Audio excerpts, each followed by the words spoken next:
Bonsoir à tous, soyez les bienvenus, nouvelle édition d'Actuelle Tendance 974 et dans notre actualité de ce soir, je vais vous proposer ce rassemblement qui s'est effectué ce matin au centre-ville du Tampon, à proximité de l'église où les personnels soignants et pas que les sapeurs-pompiers volontaires qui n'ont pas été réintégrés à la suite de cette crise sanitaire liée au Covid. Aujourd'hui, je trouve que c'est plus qu'une injustice et on va dire une escroquerie même de la part du gouvernement ainsi que de la classe politique locale. Rien n'a été fait de concret pour encadrer un retour à la normale de leur activité. Pas mal de problématiques liées à tout ça, peut-être même des personnes au bord du précipice. Et puis je vous invite, juste après cette petite transition, de retrouver un petit peu ce qui se disait ce matin sur les lieux, aux côtés de notre reporter pays Haruki Murakami qui était sur place.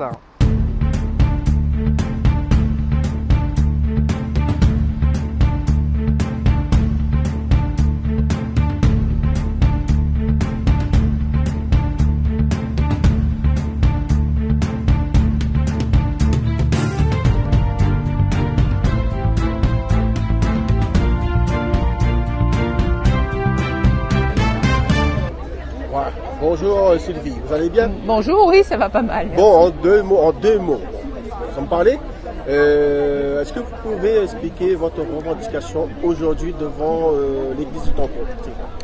Alors, aujourd'hui, nous sommes là, moi je suis chirurgien dentiste, je suis suspendue depuis plus d'1 an. Il y a ici plein de personnels soignants et des pompiers qui sont suspendus également depuis le 15 septembre 2021 et qui n'ont aucun revenu. Les gens pensent que tout ça a été réglé depuis le 1er août, parce qu'il y a une loi qui est passée au Sénat et qui disait qu'ils allaient en parler, mais en fait c'est pas du tout réglé.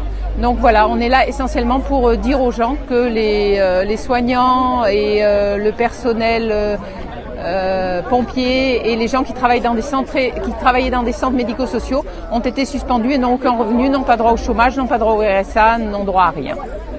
Ceci dit, nous sommes là depuis plus d'1 an pour montrer notre désaccord par rapport à tout ce qui se passe dans cette crise, de la manière dont a été gérée la crise. Les confinements, les couvre-feux, les masques obligatoires chez les enfants, l'obligation vaccinale évidemment chez les soignants et chez les pompiers.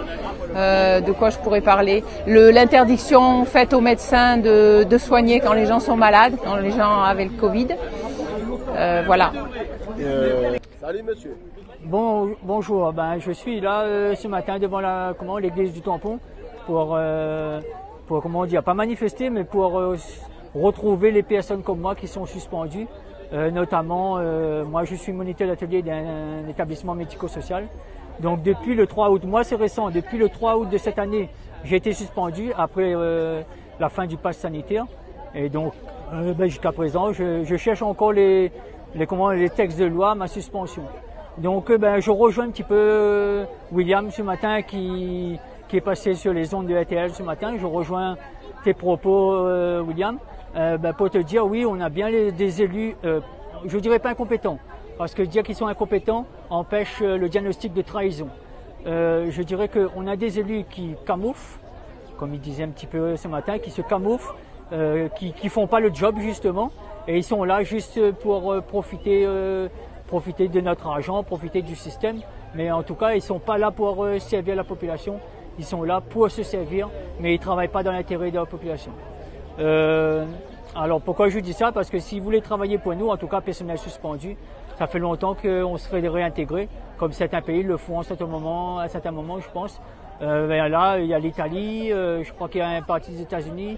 Il y a des pays qui commencent à réintégrer le personnel soignant. Mais en France, comme on a beaucoup d'élus très professionnels dans la corruption, donc ils n'ont pas encore l'intention de nous réintégrer. Ok, merci.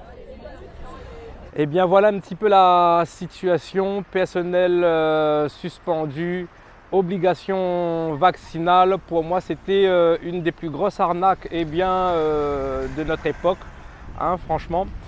Bien sûr accompagné par une classe politique qui est en totale dégradation, on va dire un peuple qui est dans le coma politique. Et puis soyons sérieux, tous ces hommes et ces femmes, personnels soignants, que ce soit même nos amis sapeurs-pompiers, combien de nuits ont-ils raté? Combien, on va dire, de repas familiaux, comme vous voulez, ont-ils raté?